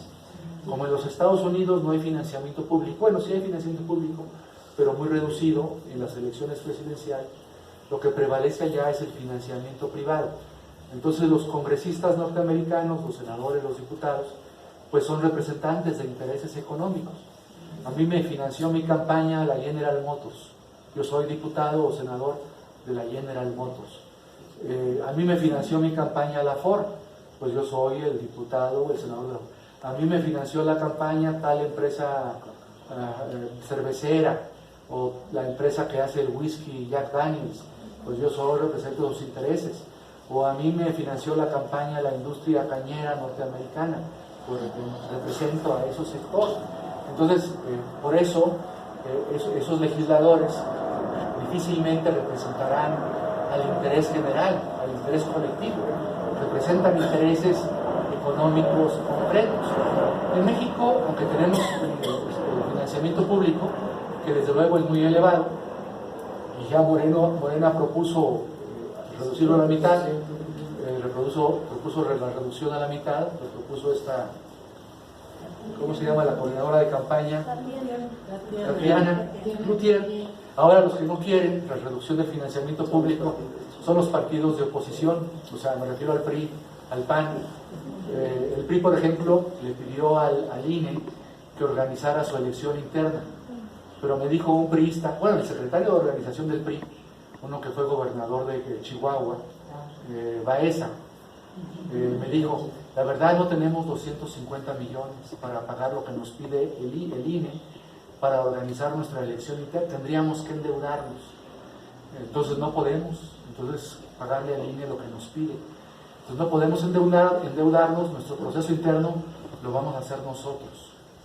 Están el PAN, el PRI, no les digo los demás, bueno, hasta Morena, ¿no? El PRD tiene sus 5 inmuebles embargados por los trabajadores del PRD. Esto, bueno, lo ha publicado La Jornada, creo, muchas veces. Tienen embargados los bienes del PRD, los trabajadores del PRD. Hay una gran crisis en los partidos de oposición y son los que ahora no quieren la disminución del financiamiento público. Y ahora Morena es la que pide la disminución del financiamiento público. Desde luego, lo ideal sería que se disminuyera el financiamiento público al menos a la mitad, pero también que se derogara el financiamiento privado. Porque desde luego en México el financiamiento privado existe y hay un financiamiento privado legal, es decir, que está permitido, que cumple los topes de la ley, pero hay un financiamiento privado ilegal, hay un financiamiento ilegal que proviene del crimen organizado, de las bandas, o de los propios empresarios, que más allá del tope que señala la ley, máximo de aportación, dan más recursos. Por eso les decía que si no habían visto la Chomsky, o esta otra serie brasileña que se llama O Mecanismo, ¿no? Que es sobre el caso Odebrecht. Se las recomiendo. Está en Netflix. Se llama O Mecanismo, el mecanismo. ¿No? Y entonces, al final, la conclusión es esa: que toda la corrupción tiene que ver con el financiamiento de las campañas. Tanto en Brasil como en todos los países de América Latina, donde estuvo Odebrecht, o donde tuvo negocios Odebrecht. En Perú, en Colombia, en Guatemala, en México. Fueron aportaciones, además de pues, corrupción a los propios políticos, para su patrimonio personal, aportaciones a las campañas. Porque hay algo en las campañas que no hemos logrado resolver. Yo creo que como Morena también tenemos que hacer esta reflexión interna. ¿Cómo hacer que las campañas sean cada vez menos costosas? ¿Por qué creen ustedes que cuestan tanto las campañas? Por la desconfianza. Pero ¿cómo se hace? ¿Cómo es la mecánica? Ya con esto termino. Ay, no. Bueno, sí, para las preguntas y respuestas, porque ya van a ser las 9. Porque los candidatos no son honestos y no entablan una comunicación real con la Sí. ciudad. ¿Por qué? A ver. ¿Cómo es la forma? ¿Quién ha estado en una campaña? ¿Cómo se hace? A ver. Todos, casi todos hemos estado en una campaña. ¿Qué pasa? Yo, una pregunta muy concreta. ¿Ya se reglamentó el rango 23? No, bueno, Todavía sigue. Está en discusión. Hay una política de Hacienda para que el reparto sea más equitativo, que no sea discrecional.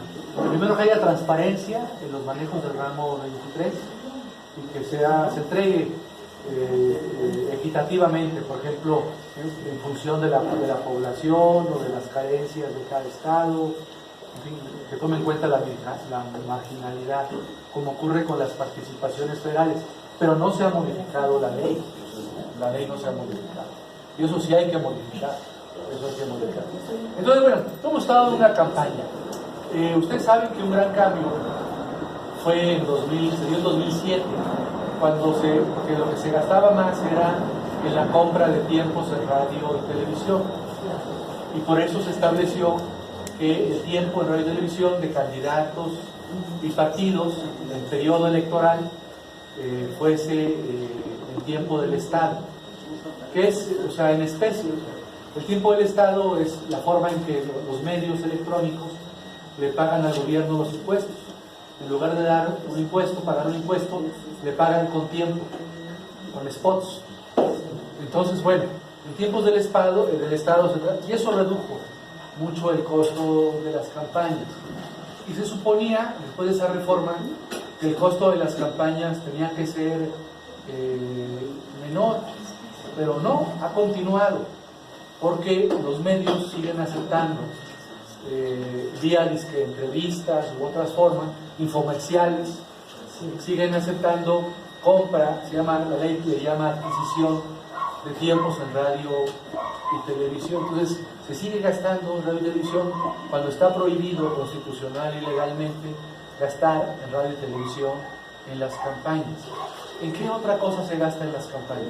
Publicidad. Exacto. ¿Por qué no se prohíbe en la ley electoral que no se puede entregar una manta, no se puede entregar un mandil? Yo mismo he sido candidato, yo mismo he dado gorrilla. ¿Por qué no se prohíbe eso? No se podrán entregar camisetas, gorras, bolsitas, mandiles, no podrá haber mantas, no podrá haber propaganda colgada en la calle, ¿no? La campaña tendrá que ser de boca a boca, casa por casa, etc., ¿no? Eso en la ley se puede prohibir. ¿Y en qué más? Yo que he sido candidato les puedo decir que el día que gasté más cuando fui candidato, y no siempre con dinero que me dio, cuando la última vez que fui candidato de Morena, bueno, la última vez fue el constituyente, pero ahí como éramos de lista, la campaña no costó nada, la verdad. Pero cuando fui candidato en el 2015 por Álvaro Obregón y Magdalena Contreras a una diputación, me dio Morena 20,000 pesos. Nada más. Y lo demás lo puse yo y algunos amigos que me apoyaron. Yo gasté un poco más de 200,000 pesos de mi dinero y de lo que me dieron algunos amigos. ¿Y en qué gasté? Casi todo el dinero lo gasté el día de la elección, porque el día de la elección al representante de la casilla, aunque sea un militante o compañero de Morena, pues hay que darle algo, ¿no? Sí, pues te doy para que comas o para que compres tu lunch, en fin, no es para que los tengamos, para que estén ahí todo el día. Entonces, y luego el gancho a veces, cuando no son tan convencidos, es para que me entregues la copia del acta, después del escrutinio y cómputo, te doy otra parte de lo que te di en la mañana para tu lunch. Entonces, ahí me gasté los 200,000 pesos, en lo que pude gastar. Ahí se gasta mucho. Entonces, ahí tendríamos que establecer una forma de sustituir eso, ¿no? Como por ejemplo lograr que las actas en tiempo real, se supone que para eso es el PREP, ¿no? Pero bueno, o combinarlo, porque en el voto electrónico también hay mucha trampa. porque se puede hackear, ¿no? Y eso está demostrado. En algunos países lo combinan, el voto electrónico con las actas, las dos cosas, el papel y el voto electrónico. Tendríamos que tener algo así para que no tener, va a haber que dar dinero de todas maneras para que estén todo el día en la casilla, porque si no les da uno 50, 100 pesos para que estén en la casilla, la gente no va. Tienen que ser un militante de hueso colorado, convencido, altamente convencido. La mayor parte de la gente, y tengan en cuenta que son distritos enormes, ¿no? Por ejemplo, el distrito ese donde yo perdí en 2015, pues no me alcanzó, con el dinero que tenía no me alcanzó para hacer una buena campaña.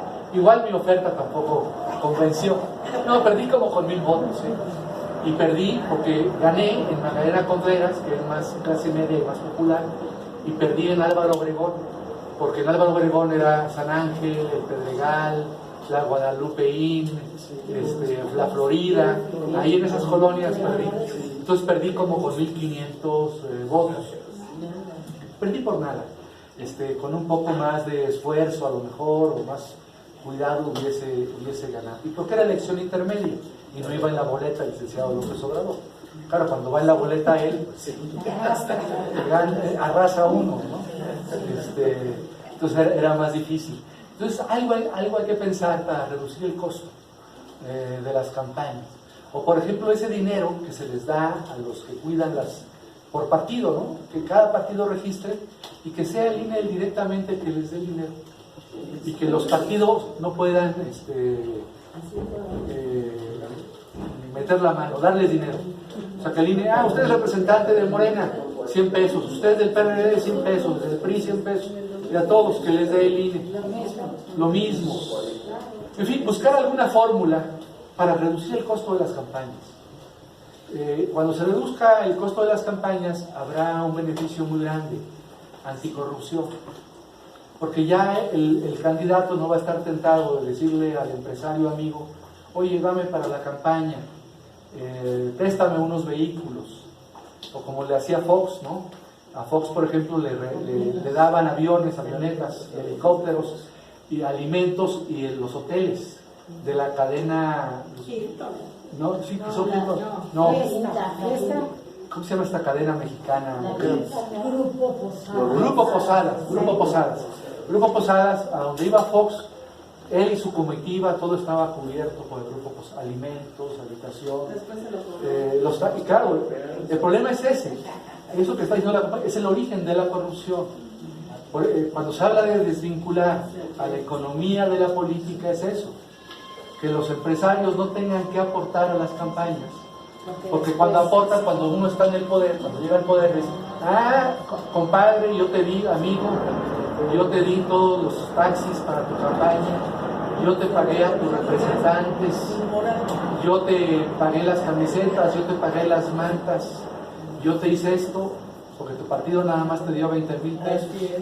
Entonces dame a cambio un contratito, el permiso, un puesto de ambulante, desde los ambulantajes, desde el ambulantaje nuestro del PRD, esto lo hacemos todos, desde el ambulantaje hasta los grandes negocios tienen que ver o tienen su origen en la existencia del financiamiento privado. Entonces, algo tan simple como eso debiera ser derogado, exterminado de la vida jurídica, institucional del país, y pensar en cosas con sentido común, ¿no? Inteligentes, que no impliquen tanto el empleo de tantos recursos en las campañas. Y como dicen ustedes, que sea el convencimiento, que sea el trabajo, que sea el prestigio de la candidata, del candidato, el que prevalezca. Bueno, son muchos temas, hay cosas muy interesantes que van a venir en los próximos meses. Por ejemplo, hay una discusión de lo que hablé en Tendedero Político la última vez, fue sobre la revocación de mandato. Ustedes saben que ese tema se aprobó en la Cámara de Diputados, pero en el Senado está más difícil porque Morena no tiene mayoría calificada, y entonces hay que pactar con los otros partidos y a ver si quieren la revocación de mandato. Seguramente no van a querer, porque la revocación de mandato pues implica que Andrés Manuel esté en la boleta de nuevo. Y esto tiene un efecto arrastre a todos los candidatos de Morena, y seguramente pues muchos partidos como el PRI pues, están llenos de miedo porque pueden perder el registro. Si un partido no tiene, como saben, el 3% de los votos, pierde el registro. O como el PES, ¿no? O si un partido pues, obtiene muy bajo porcentaje, aunque no pierde el registro, se reduce porque el financiamiento público está en función del porcentaje de votos. Si un partido tiene más votos, tiene más financiamiento público. El financiamiento público se calcula 70% en proporción, o tomando en cuenta la votación que obtuvo cada partido en la última elección, y el 30% restante del 100 es igualitario, es lo mismo para todos. Entonces también, por ejemplo, ¿por qué no cambiamos esa fórmula? ¿Por qué no establecemos un 50-50? O que sea igualitario para todos. Claro, los de Morena no vamos a querer. Entonces, este es el tema. El tema es que estos asuntos deben ser pensados no por una lógica. Este es el cambio de la cuarta transformación. No se deben pensar con una lógica coyuntural de quiero ganar la siguiente elección y la siguiente, sino deben pensarse como una lógica de nación, de transformación, de Estado. Eso es la cuarta transformación. Entonces esta última broma que les hice, eso no va a querer Morena si a todo el mundo le damos igual de financiamiento público. Pues eso debemos pensarlo bien, con una lógica de eso y todos los temas, ¿no? O una lógica de transformación, para que cuando estemos en el poder o fuera del poder, las reglas sean equitativas. No que cuando uno está ahora, el régimen se construyó, el régimen político mexicano está construido, como dicen los politólogos, como juego de suma cero, para que el que gana, gane todo, y el que pierda, pierda todo. Y entonces no puede estar construido así el régimen. El régimen tiene que estar construido bajo un juego de suma positiva, donde todo el mundo gane algo, donde todos tomen algo. Sí, exacto. Así debe estar, y esa es la idea de la cuarta transformación, además de la lucha contra el neoliberalismo, la desigualdad y la pobreza, la corrupción, la inseguridad, que son los adversarios de la cuarta transformación. Los adversarios efectivos no son, y en eso tiene razón el presidente López Obrador, no son los panistas, no son los periodistas comprados, no son los empresarios corruptos, son estas estructuras institucionales las que tenemos, las que permiten, esas estructuras institucionales que permiten que existan estos juegos de suma cero. Necesitamos cambiar esas estructuras institucionales hacia otro régimen, hacia otro tipo de situación política, social y económica en el país. Pues me dio mucho gusto estar con ustedes.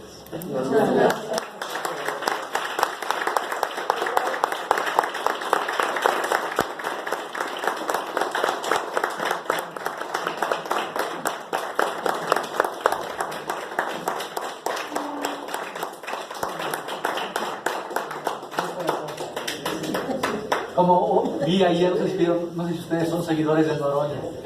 Sí. Yo me llevo bien con él.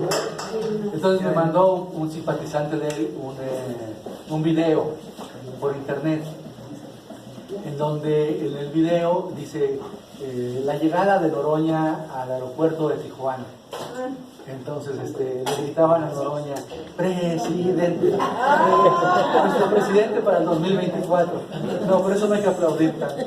No, yo no. Ustedes saben. Ya están, también estamos desatados con eso. Hay que tener mucho cuidado con eso. Ya están diciendo que si Marcelo, que si Claudia.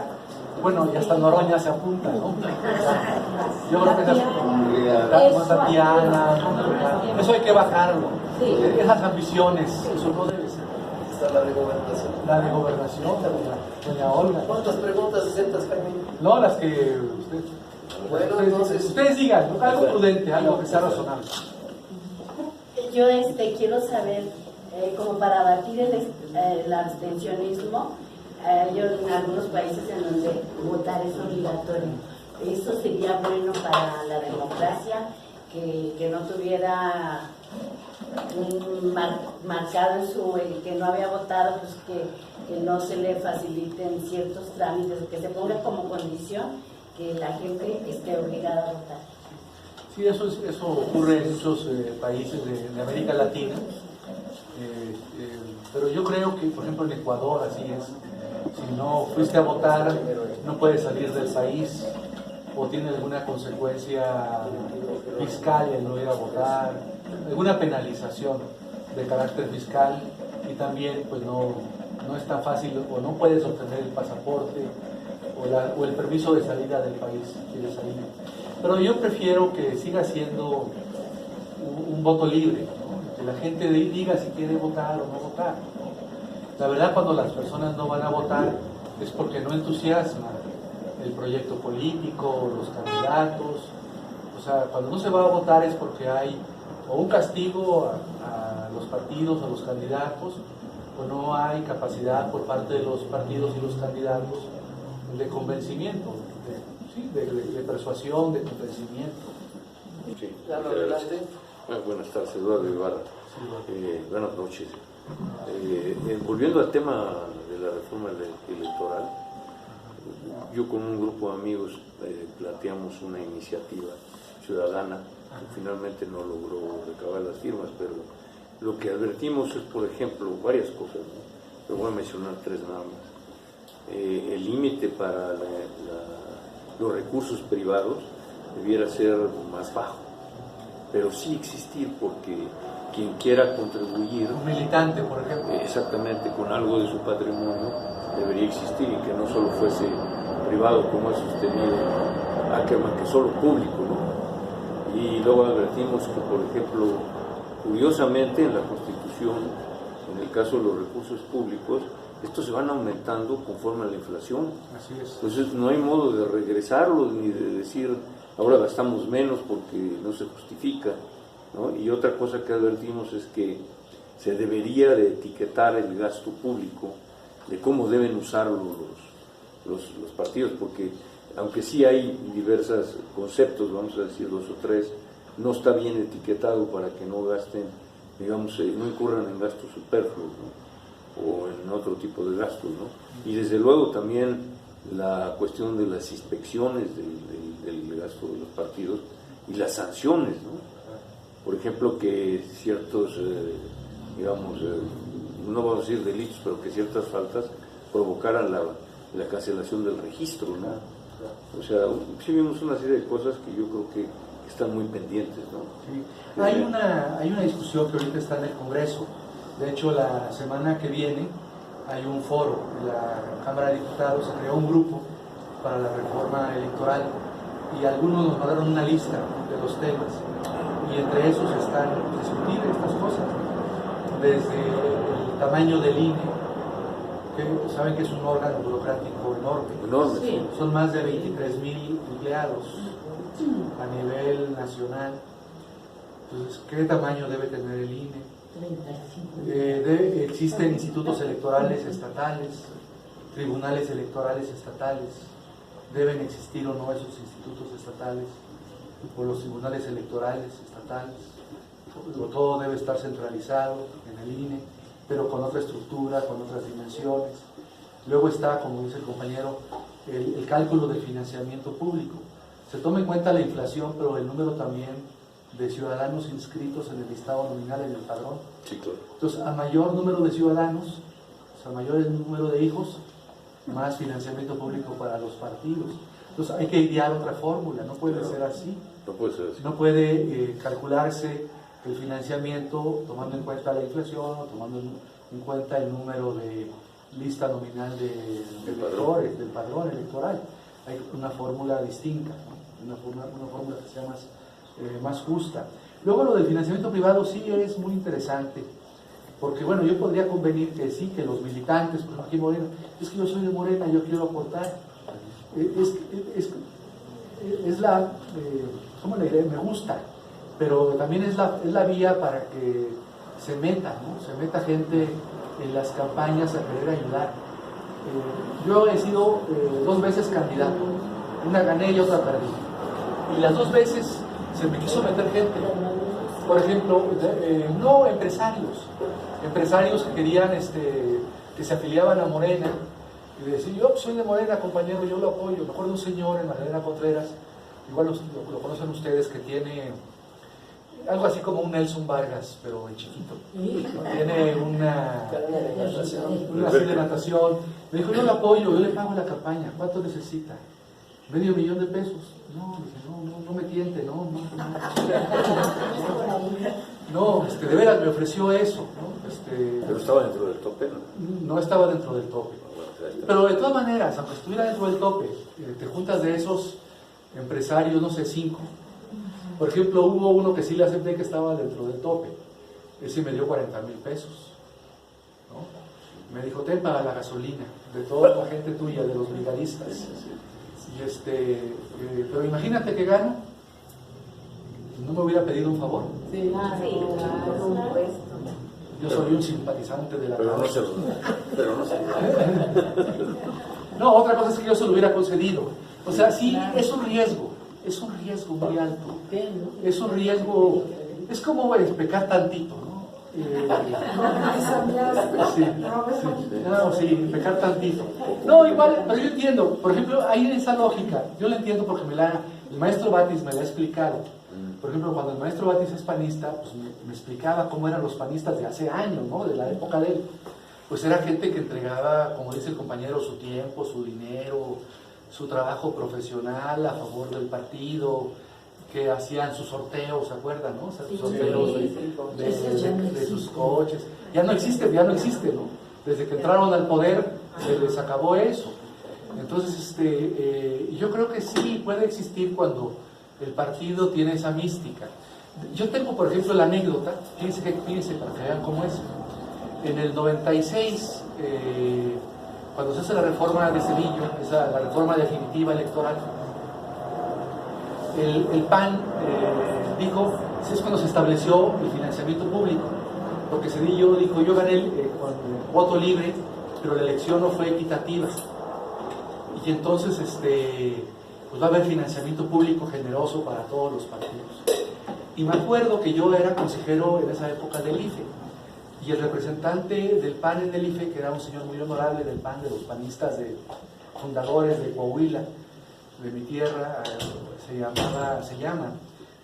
bueno, tiene por aquí, vive por aquí, a veces viene a México, vive por aquí en la colonia del Valle, se llama Juan Antonio García Villa. Es un señor que fue candidato a gobernador allá en Coahuila, que fue diputado, senador, de los fundadores del PAN. Él me dijo muy dignamente, no vamos a aceptar el cheque del financiamiento público. No, pues extraordinario, licenciado, qué bueno. Les habla muy bien de ustedes. El presidente del PAN en esa época era Felipe Calderón, y él era secretario general del partido y representante del PAN en el IFE.